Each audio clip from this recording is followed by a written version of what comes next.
Bienvenue, mesdames et messieurs, dans Politicia, votre rendez-vous politique. Elles sont 110, les jeunes filles enlevées ce 20 février par Boko Haram au Nigeria. 110 jeunes filles dont les parents sont sans nouvelles depuis lors. Cela s'est passé dans l'état de Yobe, au nord-est du Nigeria. Comment ne pas revenir sur le sort de ces jeunes femmes, de ces jeunes filles innocentes arrachées à leur famille? Comment ne pas évoquer ces nombreuses femmes, mais aussi ces enfants et ces jeunes kidnappés au quotidien par Boko Haram, et ce, dans l'indifférence générale au Nigeria? Mais qui viendra à bout de ces fous de Dieu qui sèment la désolation et qui endeuillent le Nigeria? Où en est la lutte du président Buhari contre Boko Haram, lui qui en 2015 a promis d'écraser complètement Boko Haram? Trois invités avec moi pour répondre à ces questions. Madame Marie-Thérèse Altemat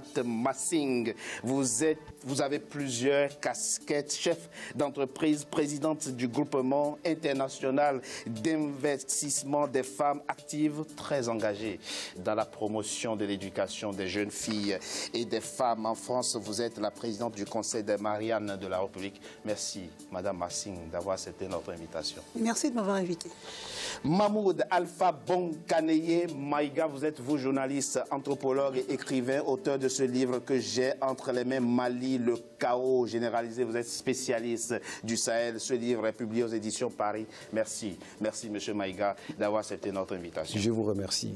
Et avec plaisir. Et j'ai avec moi Jean-Bernard Bikim, analyste stratégique. Merci à vous également d'avoir accepté notre invitation, mais vous êtes un de mes habitués. Merci à vous. Après les 276 filles enlevées à Chibok en 2014 et qui a donné naissance au mouvement Bring Back Our Girl, Boko Haram vient de rééditer le kidnapping de masse. 110 jeunes filles, 110 lycéennes sont désormais dans ces filets quelque part dans une brousse nigériane. Mais comment est-ce encore possible? Qui arrêtera ces fous de Dieu qui ensanglantent tout un sous-continent? C'est un sujet de la rédaction signé Aïssatou Beslan Diamanka. Des barbares, des lâches qui, de terreur en terreur, frappent les populations sans distinction d'ethnie ou de religion, agissant avec une lâcheté inqualifiable au nom de l'islam, prenant ainsi en otage tout un peuple à cause de leurs actions meurtrières. Enfermés dans leur univers, ces hommes au visage caché se déclarent agir au nom de l'islam, pourtant religion de paix, d'amour et de partage, posant des actes de vrais barbares dans notre temps. Qui sont ces fous de Dieu qui agissent au nom de l'islam et qui s'attaquent lâchement aux filles innocentes? Chibok, dans la nuit du 14 au 15 avril 2014, 276 filles âgées de 12 à 18 ans sont enlevées dans leur lycée, un enlèvement qui avait provoqué une indignation internationale. Le président d'alors, Goodluck Jonathan, en ligne de mire, doit apaiser le peuple et rassurer les familles dont les filles ont été enlevées par ces hommes sans foi ni loi. Une rançon en échange d'une centaine de filles aurait été payée par le gouvernement nigérien, de même qu'en échange de prisonniers. Le président Buhari avait-il raison de payer cette rançon? Cet enlèvement est une situation très difficile à comprendre. Aujourd'hui, ils veulent attirer l'attention des gens, surtout, entre guillemets, être innovants dans leurs actions. Aller poser des bombes quelque part dans les cafés en Europe et dans les restaurants, oui. Mais en Afrique, les écoles, l'éducation est un secteur quand même d'activité, de promotion sociale, d'ascenseur social. Et c'est là où ils ont envie de briser des rêves. L'autorité ne devrait pas céder à ce chantage au point de donner une rançon. Pourquoi? Parce que les ravisseurs vont en faire un commerce. Et si commerce il y a, ça veut dire qu'ils reviendront pour pouvoir gagner plus. La terreur est à son paroxysme une nouvelle fois, 4 ans après, dans la soirée du 19 février 2018, les membres de Boko Haram lourdement armés ont encore frappé à Yobe, dans le village de Dapchi. 110 filles sont encore enlevées dans leur collège. Le rapt de ces écolières montre que la défaite des djihadistes, promise par le chef de l'État dès sa prise de fonction en 2015, est loin d'être acquise. Quand on voit la capacité financière dont font montre ces pays, ces structures, on comprend bien qu'elles sont financées au-delà de leur pays, au-delà de leur contexte. C'est pour ça qu'en termes de réponse, il est important pour les pays africains de chercher à avoir une résolution des Nations Unies, du Conseil de sécurité, portant embargo à la fourniture des armes à ces nébuleuses, d'une part, mais aussi portant embargo au financement de ces structures. Ainsi, donner des armes ou de l'argent deviendrait un crime. Et ça permettrait de sanctionner les pays qui le font. Le président Mohamedou Bouhari a qualifié cet événement de catastrophe nationale, lui qui avait fait de la sécurité nationale une priorité et l'éradication du groupe radical en objectif. Ces kidnappings de masse menacent ainsi de très près la sécurité des écoles. Le groupe djihadiste, dont le nom signifie l'éducation occidentale est empêchée, sème depuis 2009 la terreur dans le nord-est du Nigeria et dans les pays voisins. Les attaques répétées et violentes ont fait 20 000 morts et 2,6 millions de déplacés. Leur objectif premier, instaurer la loi islamique sur tout le pays, en commençant par le nord, où la population est majoritairement musulmane. Le gouvernement nigérian est complètement impuissant face à Boko Haram et ce n'est pas le fait de lancer justement l'idée d'une offensive totale contre Boko Haram qui va empêcher la ramification du mouvement ou qui va empêcher sa prolifération au niveau du Nigeria. Si depuis 2015, une coalition régionale composée du Tchad, du Niger, du Cameroun et du Nigeria a repris des territoires contrôlés par Boko Haram, la menace demeure persistante. 51 attaques ont été menées par Boko Haram contre des écoles au Nigeria entre juillet 2009 et février 2016. 2000 écoles restées fermées fin décembre 2015. Le Burkina Faso s'interroge sur l'attaque qui a frappé Ouagadougou ce vendredi 2 mars, mais le Nigeria s'interroge lui aussi sur les 110 filles enlevées par Boko Haram ce 20 février, Madame Altemas Massing. Après le kidnapping de mars de 2014 à Chibok, on pensait que plus jamais cela ne se reproduira au Nigeria. C'est une illusion. Absolument, absolument. C'est même une utopie, puisque les pays occidentaux se sont élevés en la personne de la première dame des États-Unis, Michelle Obama. Oui. On a vu la France, l'Angleterre dire que oui, plus jamais ça. Et les promesses qui ont été faites, déjà de participer à la recherche de ces filles. Il y a la France qui a proposé les avions, il y a l'Angleterre qui a proposé les avions pour faire les recherches, mais rien n'a donné, ça n'a abouti à rien. On se demande si Boko Haram est déjà ancré dans la vie des Nigériens. Il est là socialement, politiquement, il est en train de dicter sa loi. Donc on se demande, malgré le budget de l'armée du Nigeria qui s'élève à près de 4,5 milliards de dollars, que fait l'armée pour éradiquer ce fléau? Que fait l'armée pour éradiquer ce fléau? J'ai l'impression que Boko Haram est devenu comme une ramification. Il se trouve dans la société civile, il est dans l'armée, il est dans Donc moi je crois qu'il faut déjà se poser la question. Pourquoi on n'arrive pas à éradiquer Boko Haram? Bonne question, nous reviendrons sur ces détails-là. 4 grands pays de l'Afrique centrale, en commençant par le Cameroun, le Nigeria, le Niger, qui n'arrive pas, le Tchad, merci, qui n'arrive pas. Qui n'arrive pas à éradiquer ce groupe terroriste. Qui arme Boko Haram? Qui arme les armes? Boko Haram?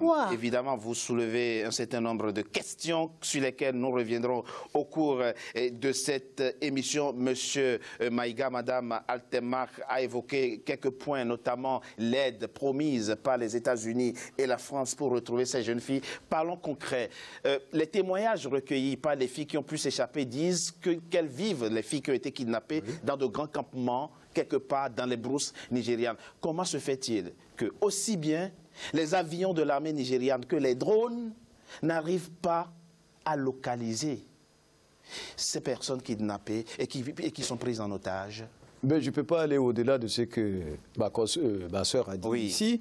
Mais ce problème de Boko Haram, je ne me pose que des questions. les mêmes questions qu'elle s'est posées tout à l'heure. Le système de financement, le système de l'armement, comment ça se fait que dans ces zones qui sont des plaines, qui ne sont pas une forêt dense, avec tous les moyens techniques dont dispose l'armée du Nigeria et les armées alentours, comment ça peut disparaître comme si c'était l'avion qui est tombé je ne sais où, dont on ne voit pas l'épave. Comment ça se fait que dans ces plaines, d'une grande savane, avec les drones, les moyens techniques, je me répète, on ne peut pas les localiser. C'est quand même une question que... Quel est votre sentiment? Mon sentiment, c'est que... Vous pensez à quoi? Vous êtes spécialiste du terrorisme, encore une fois. Vous pensez à quoi? Ça vous explique quoi? Des complicités locales à haut niveau de l'État. Oui. Pour quel intérêt? Mais l'intérêt, je ne le maîtrise pas. Mais ce qui est sûr, il faut tenir compte aussi du système fédéral du Nigeria. Les États du Nord, là où sévit justement Boko Haram. Mais n'oublions surtout pas que là-bas, la charia a été acceptée comme une loi. Oui, dans le système, dans le cadre fédéral. Oui, au nord précisément. Pas dans toutes les régions. Oui, je dis bien, pas dans toutes les régions du Nord. Au nord, dans les États du Nord. À Maïdougouri, oui. La loi fondamentale, c'est la charia. Et dedans, se sont incrustés, n'est-ce pas, des radicaux de plus en plus radicalisés. Et ça a créé une situation de confusion qui a sans doute, au niveau des grands commerçants, des grands milliardaires ou d'autres intégristes. Nous reviendrons sur les causes structurelles de Boko Haram. Mais pour l'instant, dans cette partie de l'émission, restons sur la pratique, restons sur des cas concrets. Jean Benabikim, des hommes armés qui viennent à bord de plusieurs pick-up et qui kidnappent 110 jeunes filles au nez à la barbe de l'armée nigériane. Comment comprendre ça? La géographie et l'histoire nous renseignent sur ce qui se passe au Nigeria. Aujourd'hui, il faudrait tenir un discours franc et direct avec les Africains. Quel est ce discours franc et direct? Les déséquilibres hérités, perpétués par les différentes classes dirigeantes, produisent ce que nous vivons aujourd'hui. Pour faire simple, allez-y très rapidement, s'il vous plaît. Pour faire simple, oui. De quoi s'agit-il? De quoi s'agit-il? Il s'agit ni plus ni moins qu'une succession de coalitions d'intérêts locaux, d'intérêts fédéraux, qui s'arrangent justement à créer des tensions fortes pour faire basculer dans une direction l'ensemble de l'État fédéral, à savoir instaurer un État islamique sur toute l'étendue du territoire du Nigeria. Pour une seule raison. Oui, il y a une forte tension entre, d'un côté, ce que j'appelle la modernité et les traditions que défendent les islamistes radicaux. Et ces tensions nourrissent de part et d'autre tout ce qui se passe. Quant au rapt, quand on regarde l'histoire, notre histoire, l'histoire africaine, elle n'est faite que de ça. Les enlèvements... Oui, mais enlèvement de masse dans la proportion de Boko Haram, c'est quand même inhabituel. C'est quand même nouveau. Ici, il s'agit d'un message qui est envoyé à Buhari. Quel est ce message? Allez-y très rapidement. Ce message est simple. Oui. Vous avez été élu sur une promesse. Éradiquer Boko Haram. Oui. Or, vous ignorez que Boko Haram est infusé, c'est un mouvement diffus dans toutes les strates de la société. Ça, c'est ce que vous dites. Vous êtes en train de nous expliquer qu'au fond, Boko Haram a pénétré toutes les couches sociales du Nigeria aujourd'hui et bénéficie de complicité, y compris dans l'armée. On reviendra sur ces détails-là. Monsieur Maïga, très rapidement, on le sait, en 2016... Et aussi en début 2017, le président Buhari a été obligé effectivement de payer une rançon. Oui. C'est une déclaration officielle de la présidence qu'il a fait savoir et a accepté également de procéder à un échange de prisonniers. Oui. Les analystes comme vous disent aujourd'hui que c'est cet échange qui nourrit sans doute l'appétit de Boko Haram. Est-ce qu'il avait le choix? Pouvait-il faire autrement? Allez-y très rapidement. Très rapidement, je crois que Buhari n'avait pas le choix, eu égard à son engagement qu'il a pris au cours des élections pour pouvoir débarrasser le pays de Boko Haram. Premier acte, il fallait justement qu'il... Non, fallait-il payer une rançon à Boko Haram? Mais justement, comme le font tous les États qui ont affaire à ce type d'enlèvement, de rapt. Bref, il a fait, pour correspondre à sa parole donnée, il a réussi à il a pu quand même dégager... Récupérer 82 jeunes filles des 276 lycéennes. C'est déjà cela. Mais l'autre problème, c'est quand l'autre jour, le 20 février, il y a eu l'enlèvement de 110 filles. Oui. Mais est-ce que vous savez qu'il y avait un poste de sécurité militaire non loin de cet établissement qui a été levé, et comme Boko Haram a métastasé la société dans ces régions du Nigeria, l'information a circulé très vite, l'armée a été levée et ils sont arrivés le lendemain pour faire le forfait. Donc, vous concluez que... Je conclus qu'il y a Boko Haram a infiltré l'armée nigériane et bénéficie des complicités. Absolument, je le confirme, je le maintiens. Madame Massing, on va dire quoi? Que finalement se développe une économie parallèle liée à Boko Haram qui profite à bon nombre de gens, y compris aux généraux de l'armée nigériane. Tout à fait. Tout à fait. Nous sommes au Nigeria. Je partage l'analyse de M. Bikim parce que Stephen David, qui a été envoyé au Nigeria, c'est un Australien, pour la négociation de la libération de ses filles, s'est rendu compte qu'il y avait des ramifications, même dans la société civile. Les leaders locaux sont et supportent Boko Haram au point où son leader a même déclaré qu'il allait faire un califat au Nigeria. Donc ce n'est pas un hasard. S'il peut annoncer ça, c'est qu'il est sûr de ce qu'il a à côté de lui. Il est sûr de ceux qui le supportent.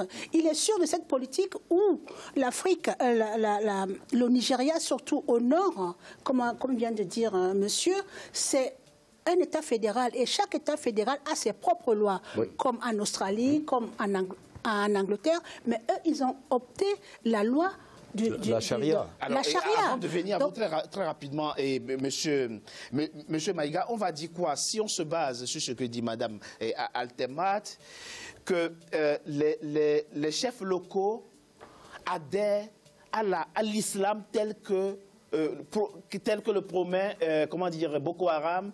Mais sans aucun doute, en tout cas, il y a dans d'autres pays, il y a un rejet des terroristes. Il y a un rejet de la pratique, de la conception de l'islam. Mais justement, pour ceux qui ont réussi ou imposé la charia en tant que loi fondamentale, les chefs traditionnels, les imams, etc., Boko Haram est un moindre mal. Ils sont dans leur fondamentalisme qui est complètement aveugle. Décapiter les gens et kidnapper les filles et les forcer à faire des enfants. Mais bien entendu, cela s'est passé dans le nord du Mali. J'étais sur le terrain, j'ai vu comment il y a eu ces coups de fouet, ces égorgements, etc., etc. Cette punition radicale qui relève du 7e siècle, qui ont bénéficié aussi de complicité locale. Boko Haram, je suis certain qu'il y a des responsables religieux, des chefs traditionnels qui sont derrière, y compris dans l'armée. D'accord. Parce que chaque militaire sort d'une famille. On va dire quoi? Il faudra payer à nouveau une rançon pour libérer les 110 jeunes filles enlevées ce 20 février. Je crois que là, le président Buhari, mais surtout pas lui, l'ensemble des élites, donc les centres de pouvoir, les centres de décision, les centres opérationnels fonctionnels, doivent absolument, dans les meilleurs délais, proposer à l'ensemble des populations du Nigeria une refondation de l'État, l'État fédéral et les États locaux. Cette articulation pour les 110 filles, pour les 110 filles qui sont dans la brousse quelque part maintenant au Nigeria, dans les mains de Boko Haram, qu'elles sont faites? Pour les 110 filles, je dirais la chose suivante. Quand il y a la vie d'un être humain en jeu, la question de payer ou pas payer ne se pose pas. Moi, je pense, je l'ai dit dans une émission ici. Spirale. Est-ce que ça n'alimente pas justement Boubacar Chekou, que je disais tout à l'heure, est-ce que ça n'alimente pas? Est-ce que ça n'encourage pas les kidnappings de masse, puisque de toute façon, ils reçoivent des millions à chaque fois? Alors, qu'est-ce qu'il faut faire? Alors, Boko Haram bénéficie pas d'une complicité, d'un terreau qui érige les uns avec les autres. Aujourd'hui, nous avons au Nigeria une petite minorité qui contrôle l'ensemble des circuits économiques et politiques, qui rejette les traditions du pays, qui sont fortement occidentalisées et qui créent justement le terreau sur lequel se nourrit Boko Haram. Et ce terreau est auto-alimenté par tous les Nigérians qui combattent cette petite caste.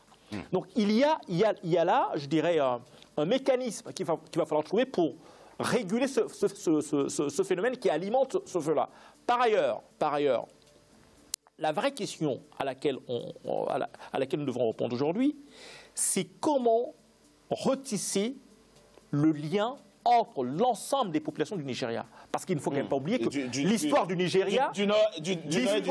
L'histoire du Nigeria est parsemée justement d'affrontements très très violents. Mais ce n'est pas spécifique au Nigeria. Oui. Alors je retiens de votre réponse que effectivement on ne peut pas fermer la porte. En tout cas, l'option de la rédemption doit faire partie des options qui sont sur la table. Effectivement, vous l'avez dit, les autres pays le font. Je rappelle quand même qu'en décembre 2014, l'otage français Serge Lazarevitch a été libéré aussi, et contre la libération de 4 prisonniers dangereux. Absolument. Et ça a été une pilule amère pour le gouvernement de votre pays, le Mali. Mais le président Ibrahim Boubacar Keïta a accepté de faire ce sacrifice. Je propose qu'on marque une courte pause. On se retrouve dans quelques instants pour faire le bilan de façon globale et de la lutte du président Buhari contre Boko Haram. À tout de suite. Merci.